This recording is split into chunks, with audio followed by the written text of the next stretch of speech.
Explosive revelation that's been made by former Deputy Commissioner of Police Radhakrishan Rao, who has reportedly confessed to being involved in the phone tapping row. Talking about phone tapping when KCR's government, that's the BRS, was in power. The former DSP has gone on to make allegations saying that illegal surveillance was conducted at the behest of the former Chief Minister KCR, and that the phones of just the opposition leaders but also the BRS leaders. So these are claims that are being made in that confessional, it was a 6-page confessional letter in which he has gone on to claim that it wasn't just the opposition leaders but also the BRS leaders. The phone were tapped.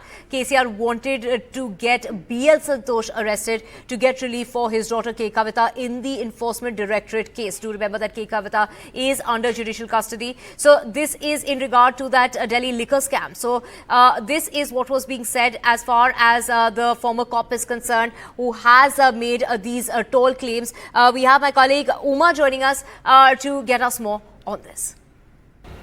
So former DCP of the task force Radhakishan Rao was arrested about 2 months ago on the 29th of March, and within a week he had given a confessional statement that was recorded in the presence of a couple of non-police officers as well. So many damning things that he has said in the statement. He repeatedly refers to KCR as Peddaina or elder, and says that KCR had in fact asked for the phones of all those people who he did not trust or whom he suspected that they were indulging in anti-party activities, anything that was hostile to his family members or to his party, they were being tapped into. He also says he had carried out several tasks on behalf of the family members that could include settlement of civil disputes or threatening others. So a lot of illegal activity that he mentions. And the third damning thing that he says is that KCR had wanted B.L. Santosh to be arrested in connection with the MLA poaching case that happened in October 2022, saying that that could be giving him a leverage to be able to get his daughter K. Kavita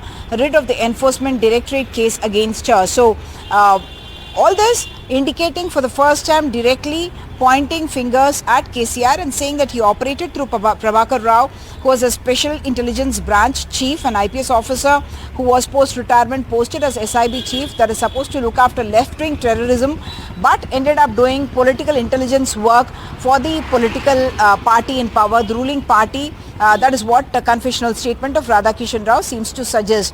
Another confessional statement by Bhujang Rao, another police officer who was part of the special operations team, seems to suggest or has given the name of Harish Rao, who was also a former minister and belonging to the first family of the BRS, that he had asked Prabhakar Rao to be in touch with one Shravan Kumar of iNews, and that they had together been able to not just help in the catching of funds or currency or money that was being transported by opposition parties, and that they also helped to transport money on behalf of the ruling party, and that happened through possibly government vehicles or even ambulances.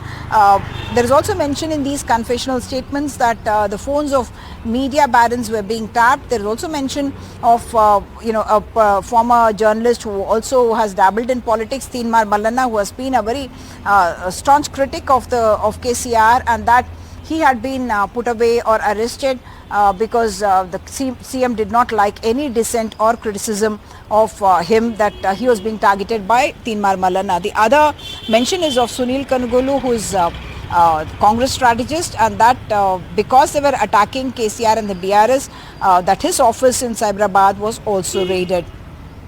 Let's also get you some of the reactions coming in, whether it's the BRS or the BJP. How are they reacting to these allegations?